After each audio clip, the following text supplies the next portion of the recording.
Okay, Zoom folks, can you hear me okay?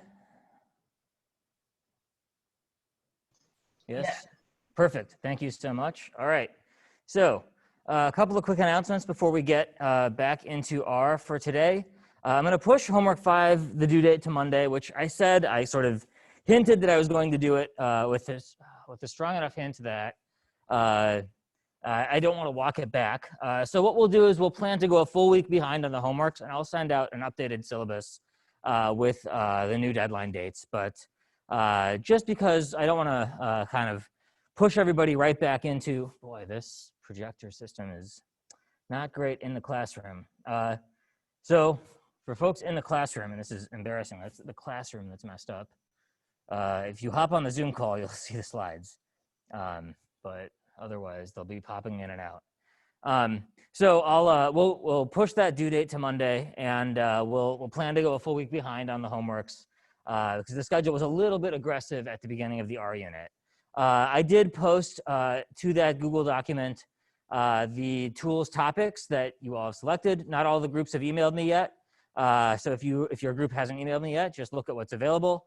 You'll see what's been selected already, and then pick something that has not yet been picked.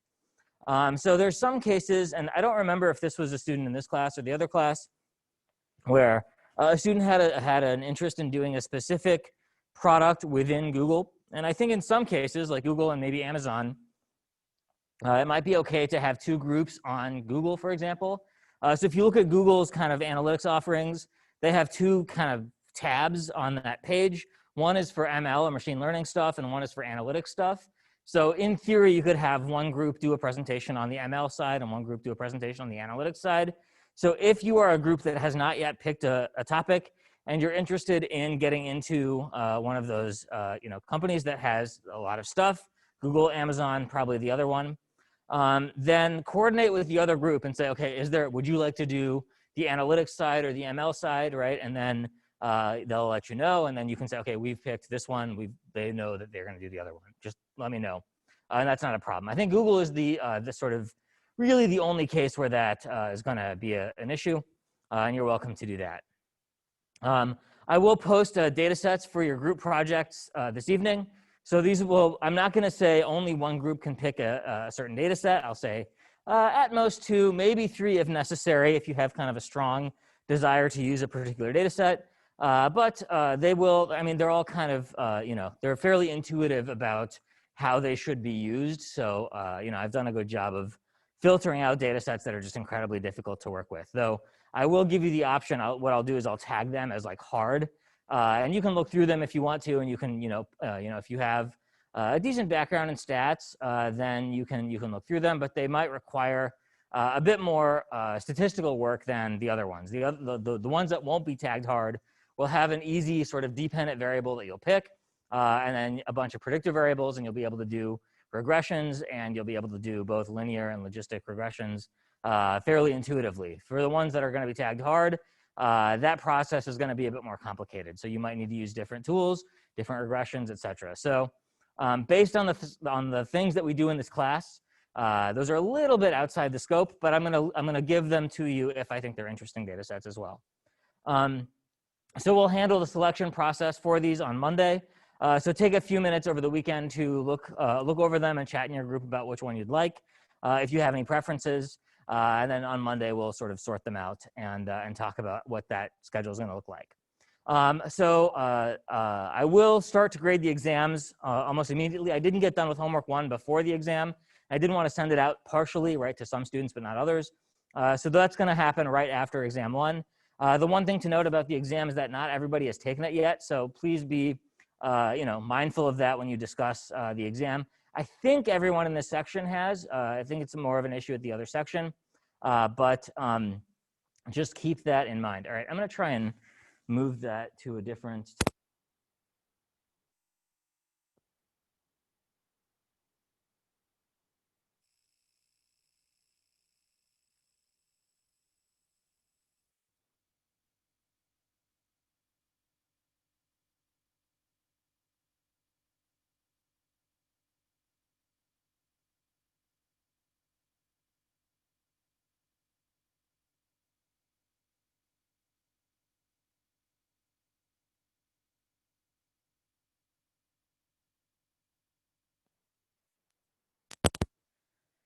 So the next thing that I wanted to do is show you this pie chart, which came from a student, I think, in the other section. This is one of the groups, this is one of the firms that's doing an on-campus interview for us, for Terry College. I believe that there's an alum that's coming onto campus.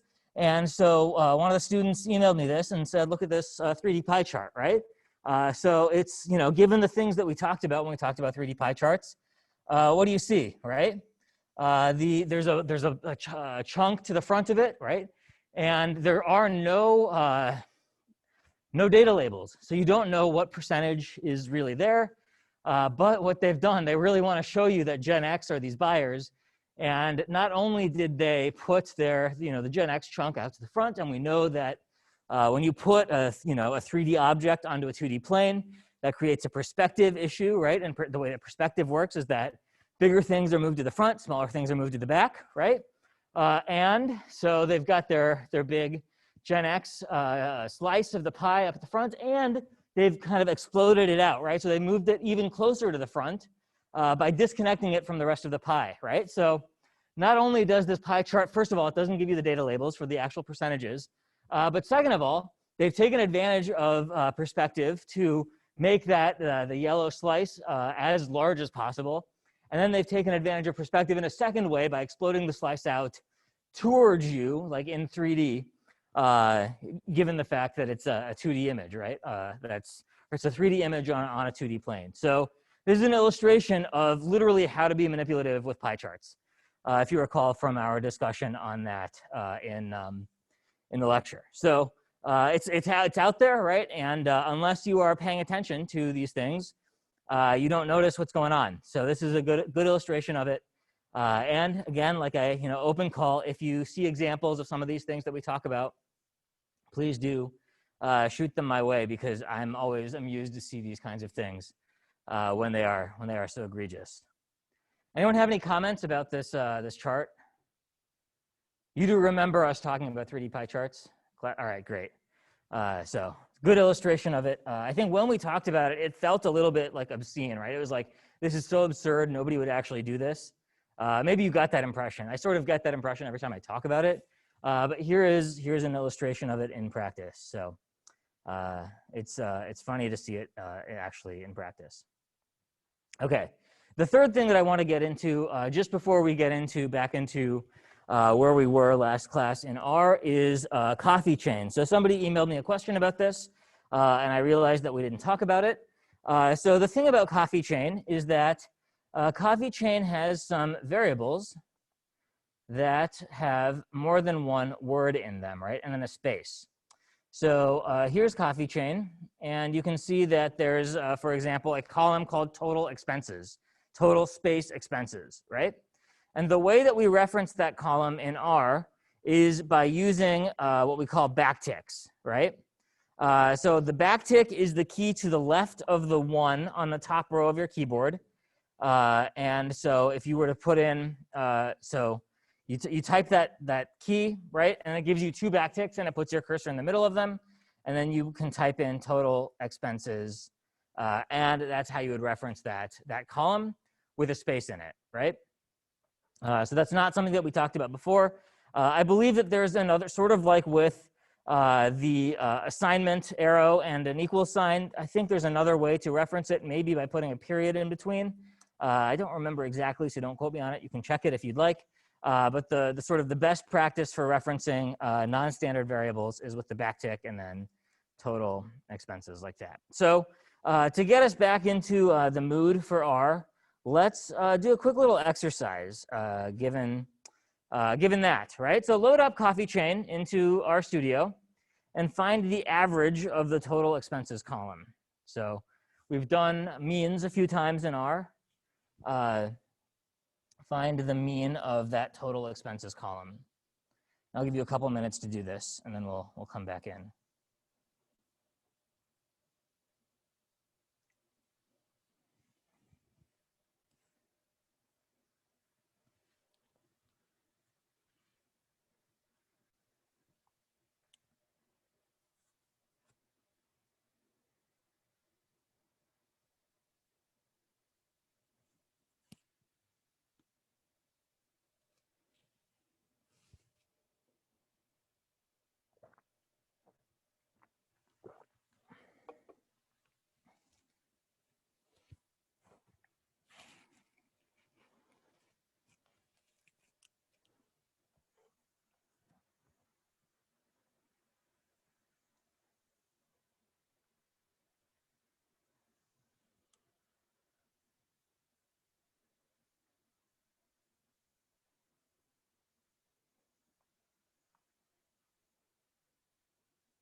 Okay, so let's walk through it together. How many of you have it? Let's see. In class, anybody?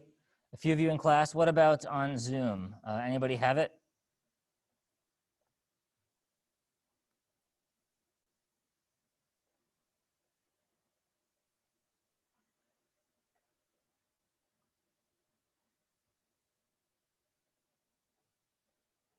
All right, so the first thing that we need to do is load Coffee Chain into our environment, right? So I have it here, but just so we are all kind of on the same page, we'll go to File, Import Dataset, from Text Reader, and then we got to find the file, so we'll browse, and in this case, my version of it is on my desktop in a folder called Datasets, and so here's Coffee Chain. So in this case, what I'll do is I'll rename it from coffee_chain to CC, just because that's a little bit easier to type. And then instead of clicking import, what I'm going to do is just copy. I'll copy paste everything from here, hit cancel, then Control V, get rid of that line. There we go. So we've loaded reader into memory, and we've said CC is the output. We're going to assign the function read CSV to CC, right?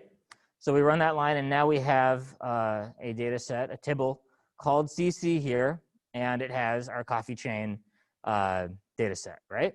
And so because it looks like Coffee Chain, we've got total expenses as a column here, and that's a two-word variable name. So we've got to figure out how to get total expenses, right? And so the first thing that we need to do is do mean, right? Because we're looking for the mean. And then we can, the tooltip pops up. And so it says, okay, what do we need? We need the thing that we're trying to find the mean of. So we need some parentheses, right?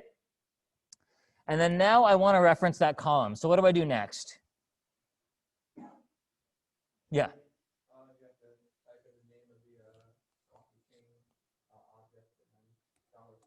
$, perfect. All right. And then I use my backticks, and then I say, what was it, total expenses?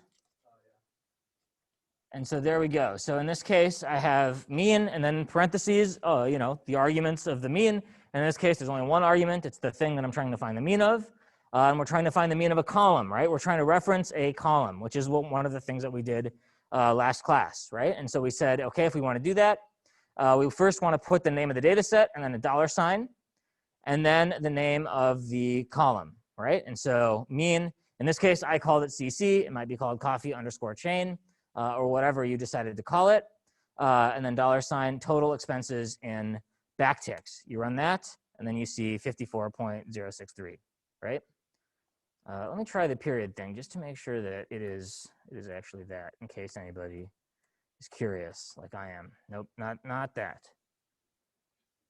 So backticks, use the backticks.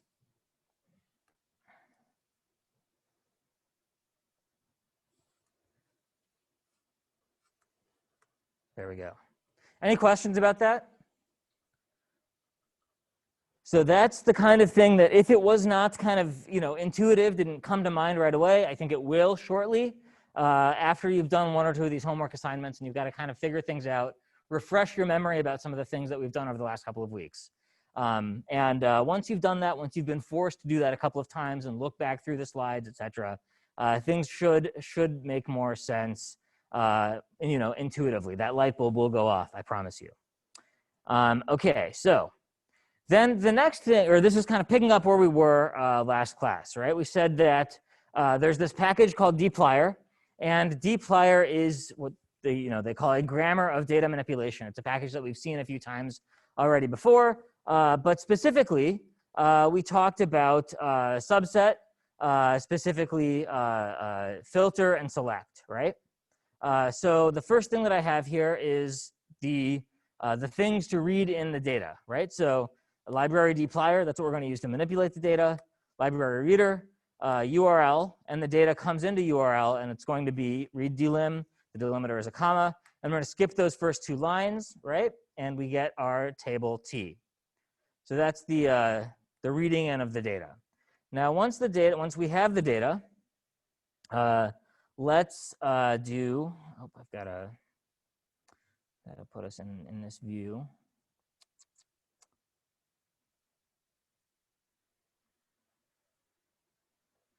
Here we go, subset. So let's filter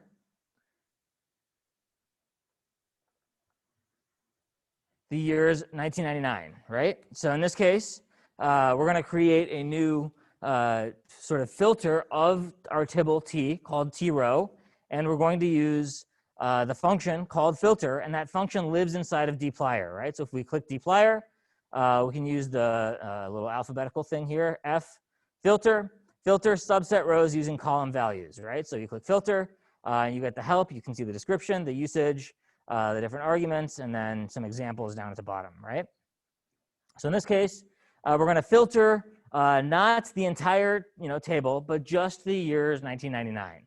And because this is a logical operator, right, we use a double equal sign. And so now we have trow, which is 12 observations. So every month of 1999, the temperature reading in Central Park, right? So fairly intuitive so far. The next thing is tcolumn or tcol, right? So we'll create a new tibble, and that will be a select, and that's going to select. So we just filtered by row, right? We said we're going to select only the rows where the year is equal to 1999. The next thing we're going to do is select the columns, right?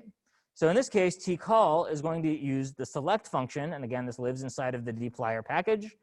So we can scroll back up to the top, go to S, select, and we can see it right here, right? Subset columns using their names and types. So that's what we're going to do. We're going to subset tcol based on the year. So we run that line, and now we have tcol. And so what did we do? We said we're going to take T and only select the year. And so now we have all of the years, and it doesn't group by, right? We haven't done a group by yet. We will in a few minutes. So we have 12 instances of every year. So 12 instances of 1879, 12 instances of 1880, et cetera, right? So that's filter and select. Fairly simple, fairly intuitive. But when we add them together, the way that we do that is what we call a pipe function. And this is sort of a specialized function that lives inside of dplyr and a couple of other packages. And the idea is that it makes nested functions easier to do, right? So in this example, we want to select and filter, right? We want the output is going to be called trow call, and in this case, we want to select year, month, and temperature, so all three columns. So we're not actually doing anything there, but then we want to filter for years greater than 1989 and years less than 2000. And so what we're using is this thing right here called the pipe. And this is, it's depicted as a percentage greater than percentage. And what it means is that the first argument in the function to the right of the pipe is the thing to the left of the pipe, right? So in this case, we are selecting year, month, temperature, right? In this line, in this sort of segment of this line right here. What does your select statement typically look like? The first argument in your select statement is typically the data set, right? So in this select statement, we're saying select from T just the year column, right? In this sort of instance of select, we did not say what the data set was, right? We didn't say select from T, right? Why? Because there was a pipe before it. And what that means is that the first argument in the select is going to be the thing to the left of the pipe, which is that T. Does that make sense? Okay. So the way that we can read the pipe, so to speak, is with the word then, right? So you can say, okay, we've got table T, then we're going to select the year, month, and temperature columns, then we're going to filter on years greater than 1989 and less than 2000, right? So then when we filter, right, of course, similar to with select, the first argument in the filter function is what is the data set that you're filtering on, right?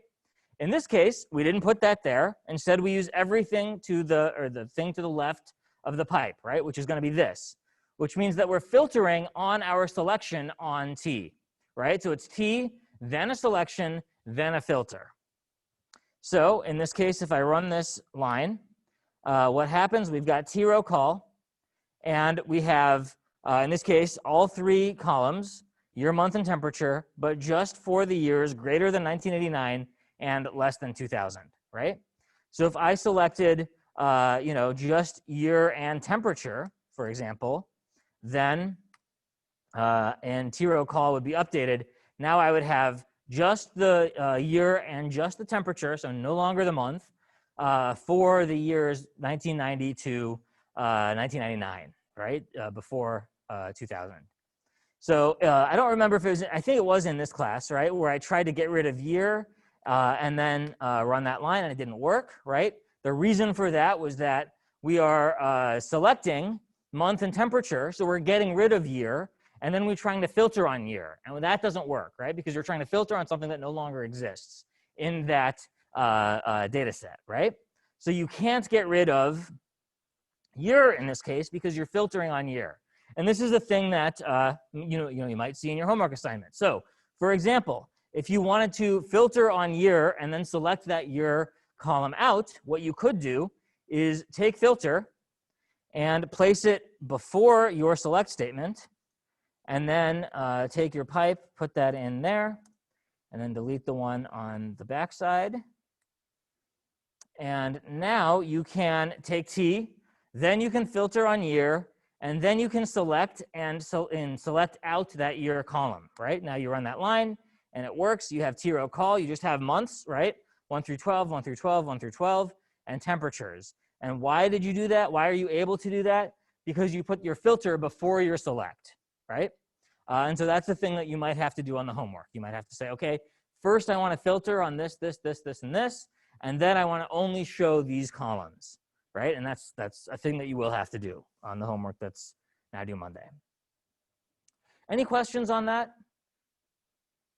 Select and filter are fairly simple, but the pipe is kind of the tricky thing, I think. Is the pipe pretty clear? Zoom folks?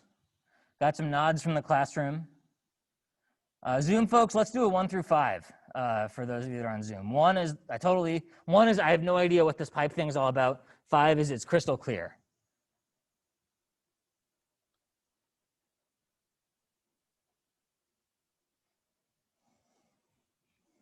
Okay, we're kind of all over the board here. I have a quick question. Is this the data manipulating 3? Because yes. I was trying to follow the slides, and that's kind of where I got lost. Yeah, there. So it's data manipulation 3. It's the heading of the slide is dplyr subset. For some reason, that's not my slide 19. No, because I added some things in here. Like okay. Makes more sense. Okay, thank you. Yep.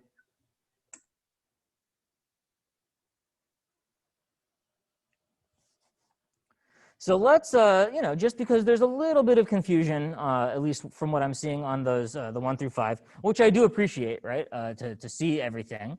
Let's go through this and sort of disaggregate things and start to remove the pipes and go through this again. So if you totally get the pipes, you can feel free to tune out. But we'll go through it again just to make sure that we all get the pipe situation, right? And how we can use it. So let's create something called T-row call 2, and we'll assign it first a filter, then a select, right? But we're not going to use 2 pipes. Now we'll just use 1 pipe, right? And so we're going to say, we're going to filter T, and then we're going to filter it by year greater than 1989 and year less than 2000.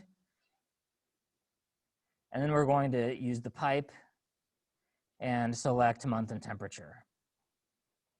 Right? So now what we've done is,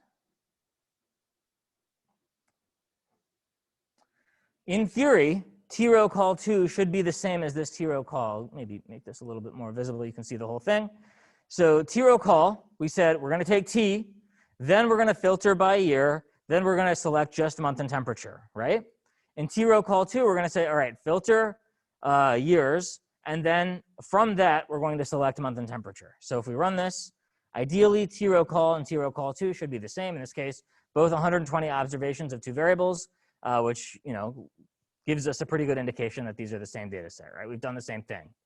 So instead of this sort of T-pipe situation, what we've done instead is we've said filter, open parentheses, T, and then year, right? So now let's get rid of the second pipe, right? And there's 2 ways that we can do this. The first way is that we can create two data sets, right? Create sort of an intermediate data set. We can say, okay, T-row call 3A is going to be the filter, and then T-row call 3B will be a select from T-row call 3A. So let's go ahead and do it, just so we all see it, right? So I apologize if this is extremely tedious. So this is going to be T-row call 3A. We're going to filter everything that we got here, right? So basically this exact line. And this is our filter, right? So this is just the filter, and it's all three variables, right? So it's not two variables. We haven't cut off one of our columns yet. It's all three variables. And then we can do T-row call 3B, and that's going to be our select, right? So we'll say select from T-row call 3A, and we're going to select just month and temperature. And now T-row call 3B gets us back to where we were originally, right? With 120 observations of two variables. So that is the sort of the two-step method. This is what the pipe function really saves you from having to do, right?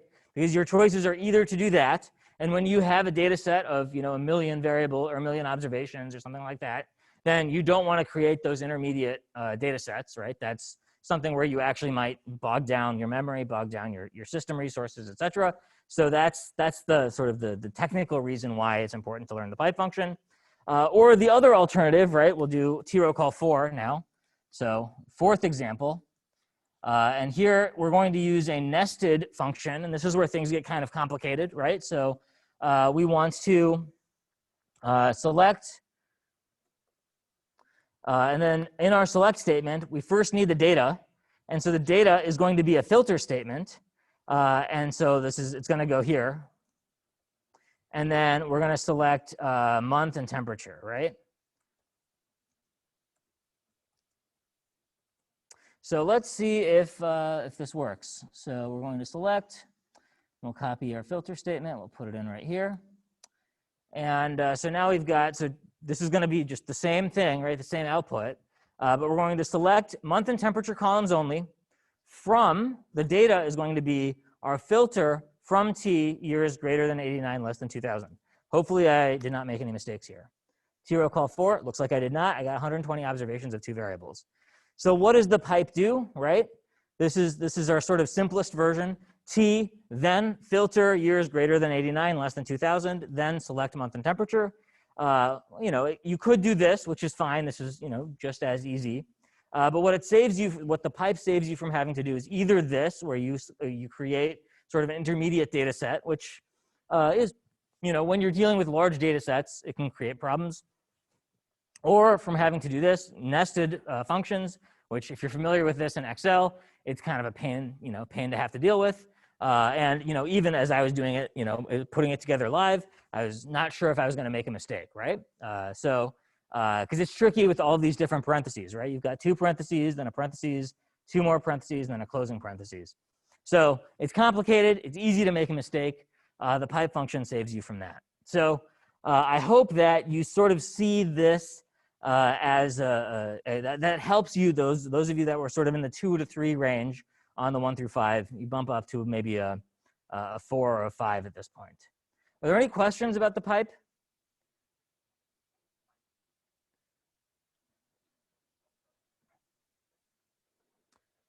Okay, so we can also use some other things that are in dplyr, right? We know that there's a lot of different functions inside of dplyr. We see them all right here. We're not going to talk about all of them, but another one that we use is sort. So in this case, we can sort by using arrange, and so in this case, we have T, right? T is up here, and it starts at 1869. In this case, if we want to be descending by year and then month, we can arrange T descending year and then month after that. Run this line. What does that do? That sets the output to T. So we're going to overwrite T with our arrange function. And so if we look at T, now it starts at 2019 and then goes down to wherever we started, right? The 1950s or whatever it was. So arrange.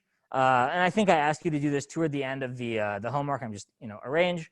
As a practical matter, it's not a thing that you're going to need to do that often, but in case you do need to arrange, there's a one way to do it.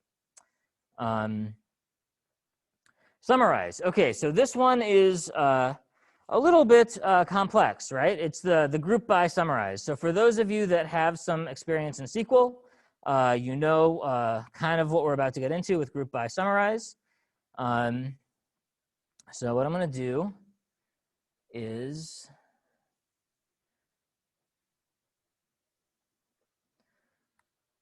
kind of clean things up here. And so this first line is, the first couple of lines is reading in the data set, right? And so the reason that I didn't just copy paste over everything is because in this line, right, we're going to use skip equals 2. Rick updated central part temps and added those two commented out rows, did not update his slides, or I did not update my versions of the slides. So remember, if we want to use central part temps, we've got to add skip equals 2 or comment equals hash mark, right? To get rid of those first two lines. So we run this, right? We have T, it's our original data set. And so then the next thing, right? If we look at T mean temperature, we see that we've got 54.0 degrees for temperature, right? So now what we're going to do is look at group by. So group by, what we're doing here is we're saying, okay, we want to create a data set where we look for the average temperature by year, right? In our T data set, right, when we looked at the average temperature, what we just looked at, right, the average temperature was 54 degrees, but we can't use that to say, okay, what was the average temperature in 1999? What was the average temperature in 1990, right? How did the average temperature, grow or fall year over year? And so in order to do that, what we need to do is create groups by year in this case, right? So we need to group the months together and then create some kind of aggregation function so that when we create these groups, we aggregate those numbers in some kind of way, right? So in this case, the way that we're doing it is we're saying, okay, we're going to create an output called W. We're going to say T is our starting place, right? Then we're going to group by year. And grouping by year doesn't do anything without that aggregation, right? When you create groups, you still need some way to say, okay, there's other data there, and you want to aggregate that data in some way to make it fit the groups, right? Do you want to take the sums of all the temperatures in those in each year? Do you want to take the average? Do you want to take the standard deviation? What do you want to do with all of those numbers for all the different temperatures every year, right? So you got to specify both of those things if you want something to come out of it, right? So T, then group by year, then, again, these are using the pipes, which we just talked about. Then we're going to summarize using mean temperature. And in this case, we also have this, this part that says average F equals. And what that does is it sets the column title, right? So if we run this line, we get W. Instead of 4,200 or instead of 1,800 observations, we just have 151 observations. And we can see that we have years and average degrees Fahrenheit for each year, right? So we've aggregated all of the different Fahrenheit numbers for 1869, averaged them, and then assigned that to the year 1869, right? So T group by, and so if we got rid of average F equals, and we ran this again, what would happen is that this would just say mean temperature instead of average F, right? Because before, it said average F, right? So that's all that does is it changes the name of the column. But the thing that matters is how you summarize. And in this case, you're summarizing with the mean. Could you summarize with the sum? Yes, I believe so.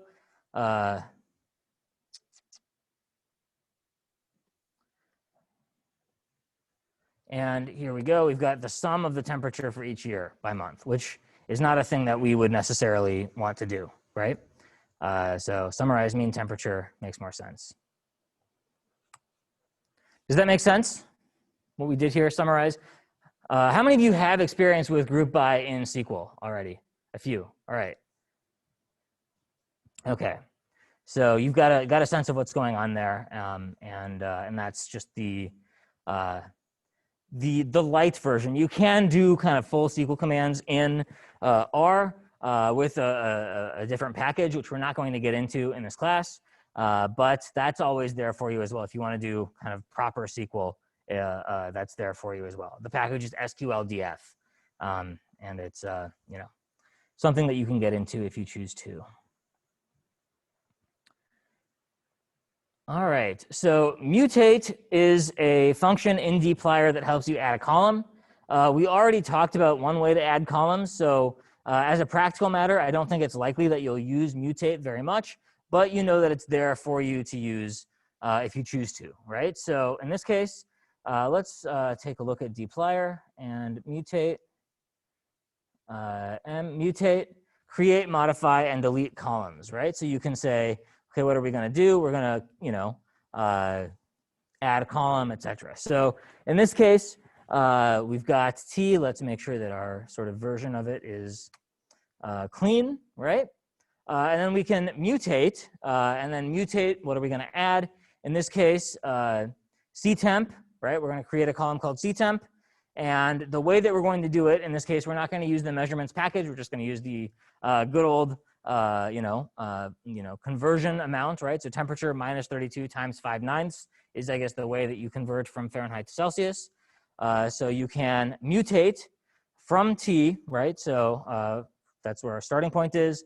Ctemp is the new column, and then that equals temperature minus 32 times 5/9. And then you've got your ctemp right there, right? And then if you wanted to, of course, you can always round it, which is what we did when we used measurements a few weeks back, right? Then if you wanted to summarize, you can look at the average ctemp over the whole set. So mutate in this case is one way to add a column. The way that we've done it before, right? If we aren't using dplyr for whatever reason, we can say what we want to do is we can go $ctemp as our output, and then we can say, okay, what is that going to be? That's going to be equal to temperature minus 32 times 5/9. So let's see if that works. Maybe it does. Unexpected. So is that temperature? So we need one more parentheses, I think, right? Object temperature not found. So we need to do $temperature. And we got it, right? So ctemp2. So the old-fashioned way, right? So instead of using mutate, the way that we did it was we said we're going to assign the output to ctemp2. And then we said, okay, we're going to first reference $temperature. We're going to subtract 32 times 5/9. And that's the way that we would do that without using mutate. So mutate gives you another way to do it. But like I said, as a practical matter, what I would expect most of you to do is something like this, right? Where you assign the output to, in this case, a new column within that data set. Any questions on this?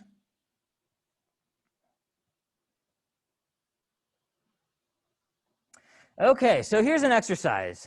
We've done a little bit of work with R. And so there's, a chance for you to do some playing around with things. So what you'll do is you will look at this web page, and we can control-click to follow the link. Oh, it's not loading.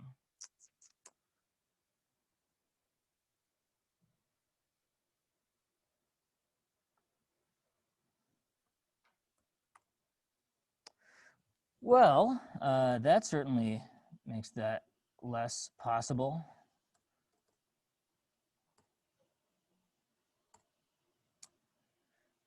All right, we're not going to do that exercise then. That's unfortunate. That's was a big plan, a big part of the plan for today.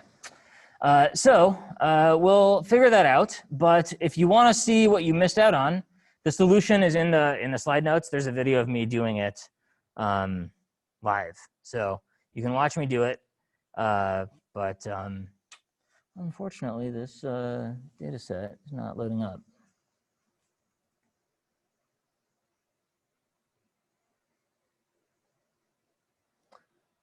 So that I'll have to figure out what the solution is there. Maybe I will be able to find the a text file from the last time I did this, and I'll send it out so that you can clean up the text file. But basically, I'll give you the short version. What you would do is you do file, new text file. So new file, new text file. And so what this would do is create a text file. You'd copy in the data and then delete all of those sort of header rows, which you wouldn't need. And then you would, in this case, the trick is that some of the column headings have two lines. They have like a line break in between them. So you have to get rid of the line break. So what you would do is you would get rid of that line that has the top line of the, so let's say one was like, I don't know, Central Park, Park, like that, right? It would look like that. And so you would get rid of that top line and then just put like Sen Park. That would be the thing that you'd have to do, get rid of that. And then you'd have a line of headings, and then you'd be able to do all the rest of it fairly intuitively. So that's the trick on the exercise. But the file's not there, which is unfortunate. So that's not possible. All right. So let's do merging files. So for those of you that with SQL knowledge, you're familiar with joins, right? So in this case, I'll add my skip equals 2. And what's going on here?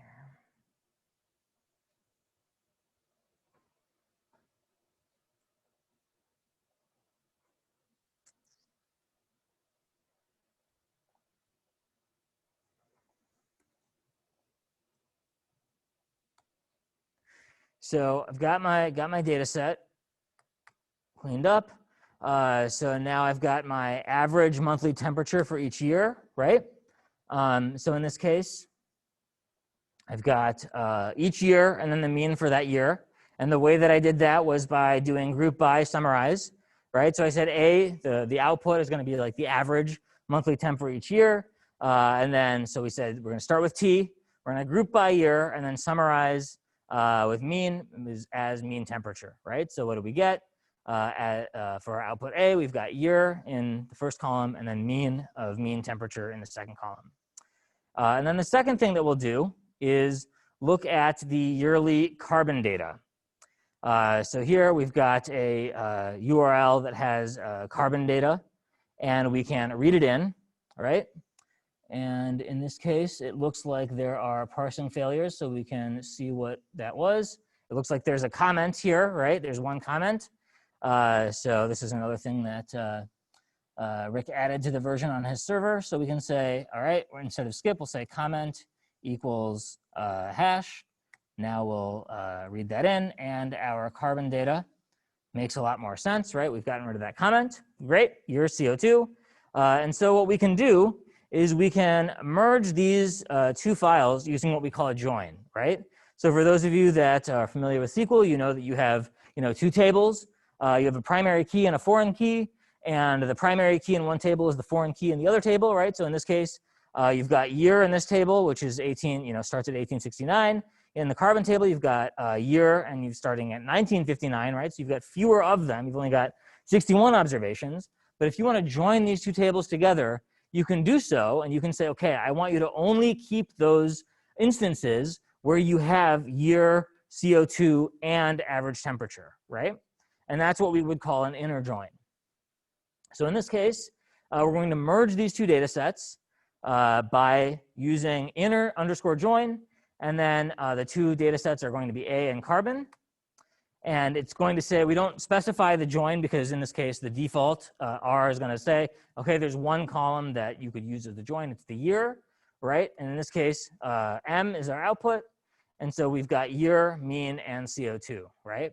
So we've joined our A table, which has years and means, but it starts at 1869, right? And with our carbon table, which has 1959 onward, year and CO2 numbers. And what does that do? That inner join says we're going to keep everything for which both exist. And so here we're joining on year, right? Year is the the primary key in this case. So year 1959, we've got mean and CO2. Does that make sense? Was everybody able to follow what we did there?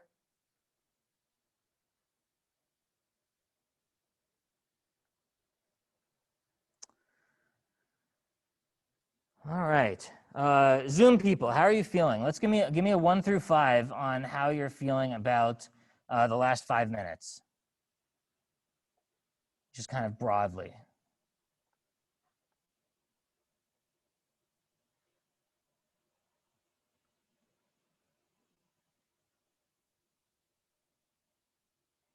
Okay, not bad. I was a little bit worried that we'd kind of gone a little bit quickly and left some people behind. But it looks like, you know, starting at the 10:24 mark, right? That too is back when we were doing pipes. We got 3s and 4s, which is pretty good. I think that once you guys get some practice with things on the homework, then you'll feel a little bit more confident about things.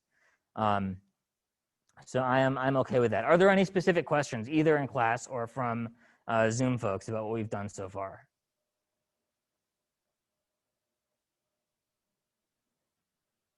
Okay, so there was nothing on the chat, right? Yep. Okay, so what we'll do next is we're going to do a kind of a quick introduction into some predictive analytics, right? Or some sort of analytics just generally, right? We're going to close out with this today, but we're going to pick up next class by looking at a little bit further into visualization in R, and then we'll go deeper into some of this statistical stuff. And as I said at the beginning of the semester, oh boy, what's that? There we go.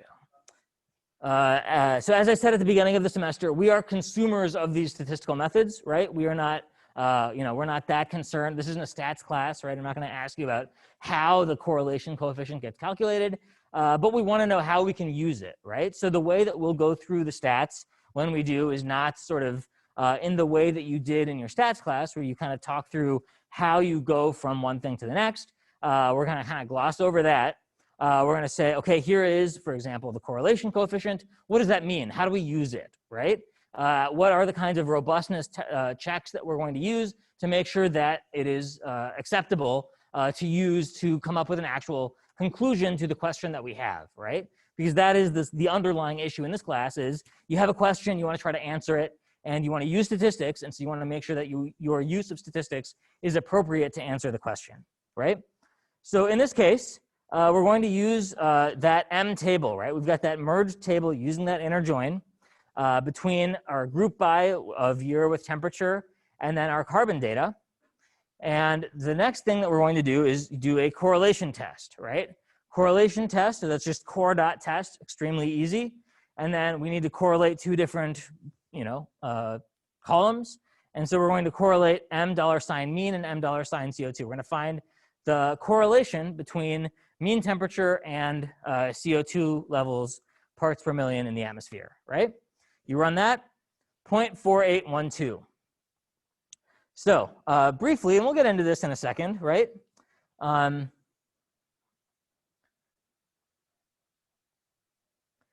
Your output here, right? You have Pearson's product moments correlation. So it says, okay, what's the data? Right, there you go. And you've got a p-value, right? What does this p-value mean? The p-value is 8.64 times 10 to the negative fifth.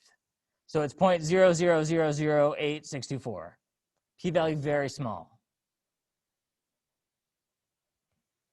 Yeah. So in that, what is the null hypothesis in that case? Yes, that is correct. So what I would say is don't worry about the null hypothesis, alternative hypothesis thing. That's too complicated. P less than, in this case, your cutoff value, which is sort of arbitrary, but it's decided by scientists of 0.05. If it's P less than 0.05, significant, right? Your results are significant. And generally speaking, what that means is that you did not get your results due to chance, right?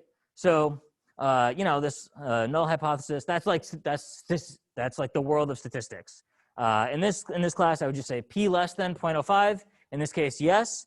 That means that the results are significant. That means that your correlation is not due to chance, right? That means that you can, at least on this level, rely on your results, right? So a small p value is good. That means that your results are significant, right? Now, well, sort of, I won't go too deep down the rabbit hole of significance, but the idea is that 0.05 is sort of a safe cutoff to use in most cases, but there are lots of cases where you might need a stronger cutoff, right? So for example, if you're dealing with a very large data set, you saw all these spurious correlations that were correlated at that level of significance. How could that happen? Well, for example, if we had, let's say 20 different random data sets, and we wanted to correlate them and see if they were significant, we could find one that was significant, right? We've got essentially a 1 in 20 chance that this was not due to chance. So if we run it 20 times with 20 different data sets, in theory, right, we could find one that is significant, but it is due to chance, right? Just by the number of different things that we've tested. Does that make sense, what I'm saying?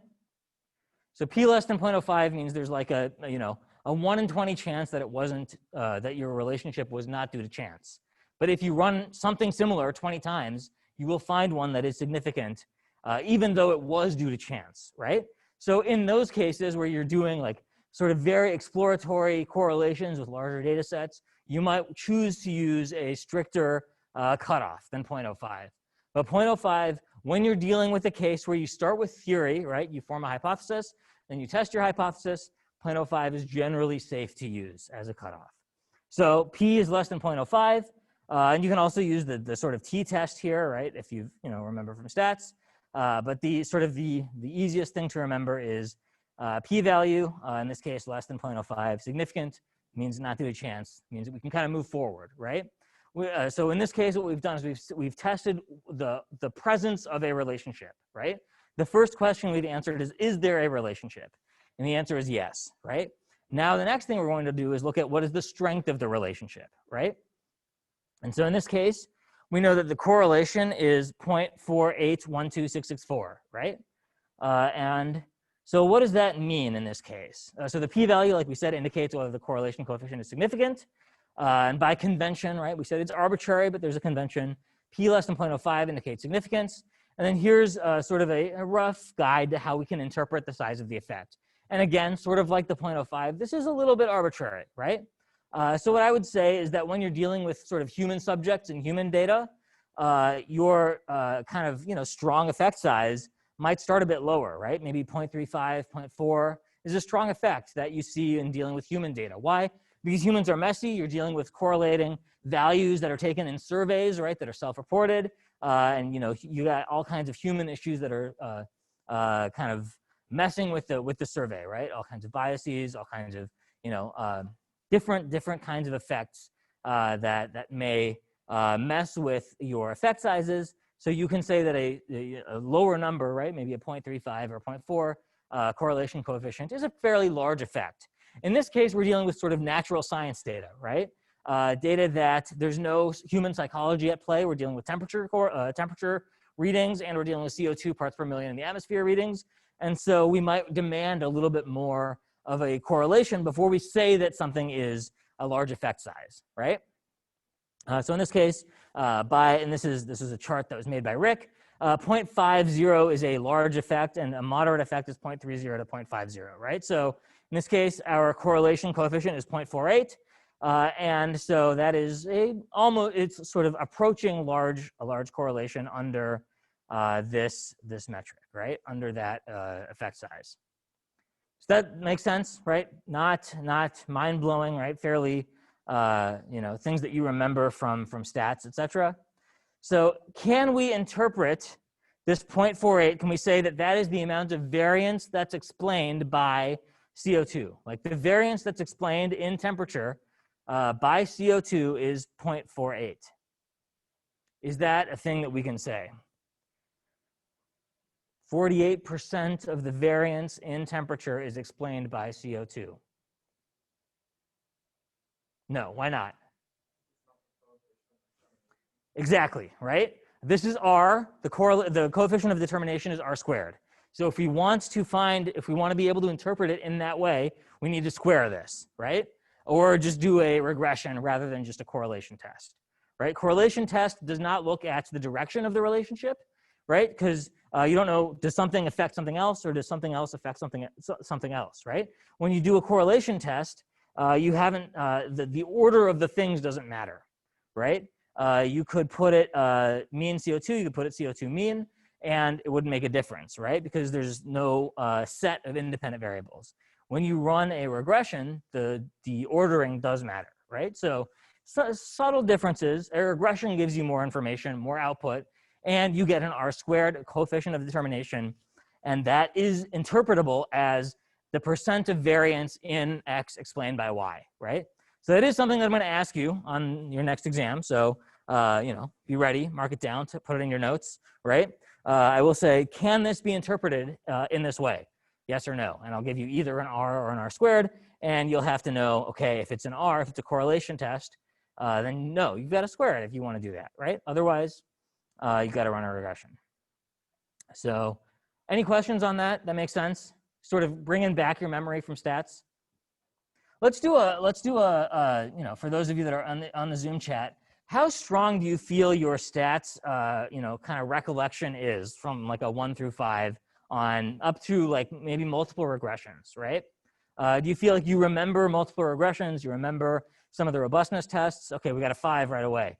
That's good. So this is, okay, 5-2. So we got some variance in our ability of recall there. So, all right.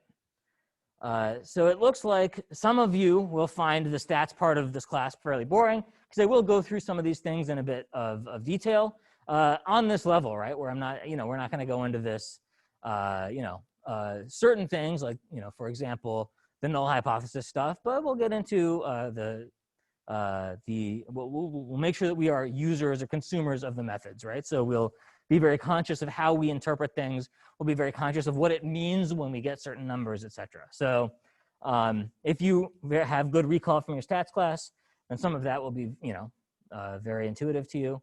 But if not, then that's okay. My assumption is that everybody's taken stats up through multiple regression, but that you may have forgotten 1 or 2 things. So when we go into predictive in a little bit more detail, we'll go through stuff kind of, you know, a little bit of a review, right? Because that is what, you know, predictive analytics really is, right?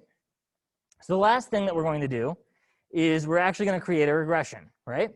And so the way that we're going to do that is by creating an object called a regression model. So in this case, I'll put it down here. We'll kind of, so that you can see it clearly, right? We're going to create an object. In this case, it's called mod, which is model, right? And that model is going to use the function LM. LM stands for linear model. And in this case, we're going to say mean is the dependent variable and CO2 is the independent variable, right? So we want to see what is the effect of CO2 on mean temperature. Mean temperature is the thing we're trying to predict. CO2 is our predictor, like the thing that we're using to predict our temperature, right? And so if we run that line, what do we have? We have this thing called mod, right?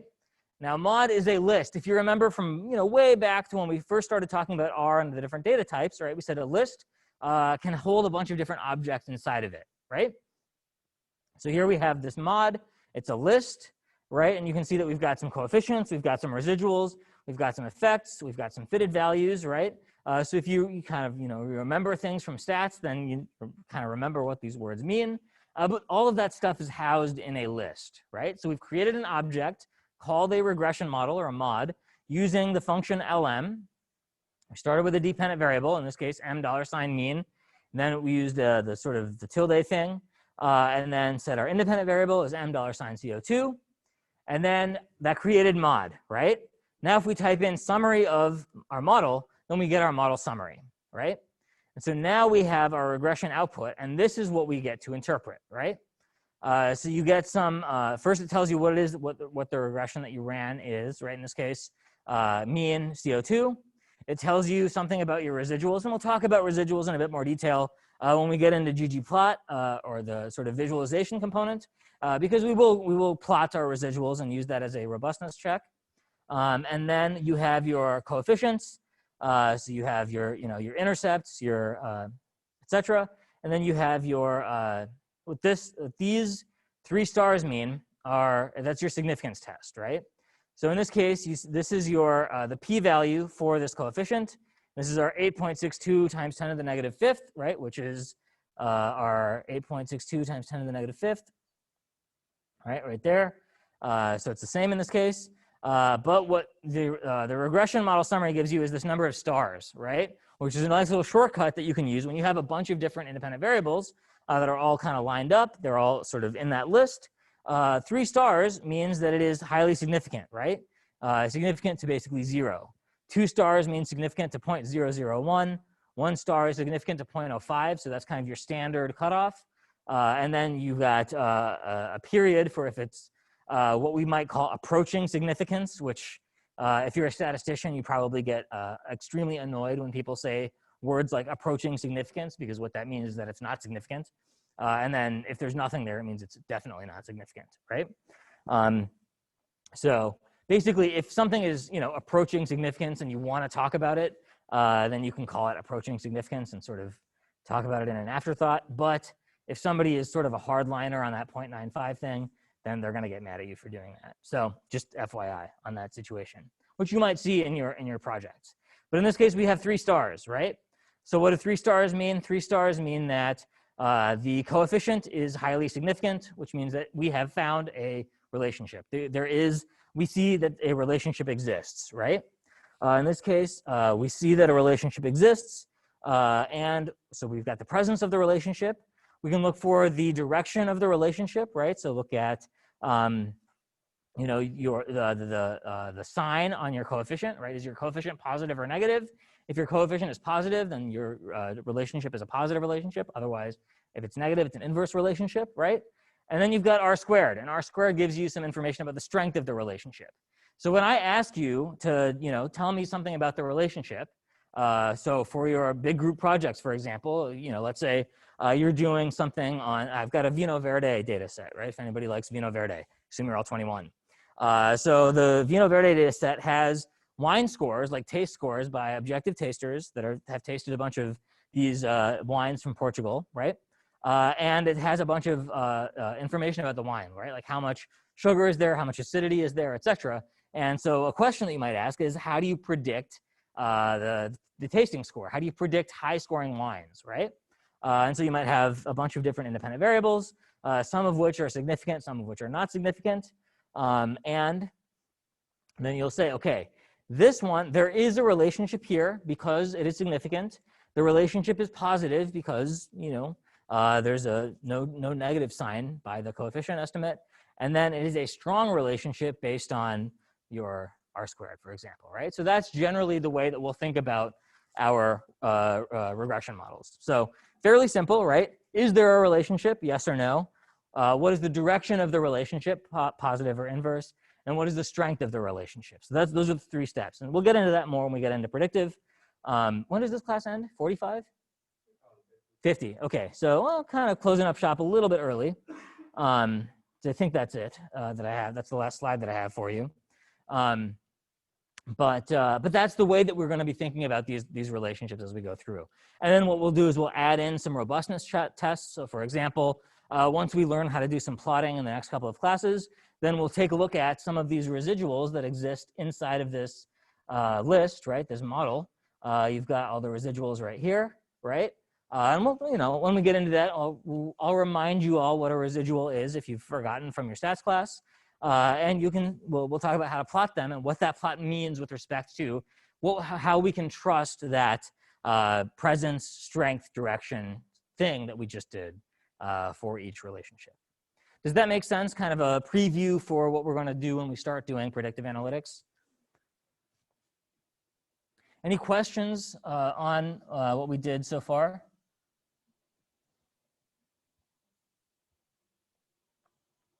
All right, so we will wrap up here then. And like I said, the homework's going to be due on Monday, so it's not going to be due tonight if you happen to be kind of slammed today. But due on Monday. You have everything that you need to do it, but if you have any questions, feel free to shoot me an email, and then I'll see you on Monday.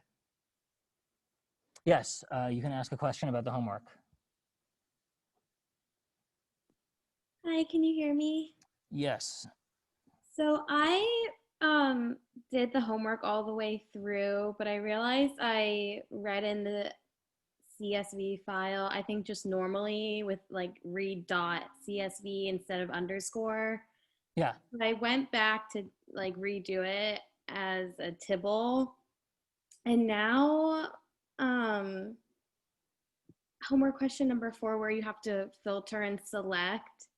I kind of realized what you were saying during class today applied there. So I tried to first filter and then select, but for some reason, I can't get the market size filter to work.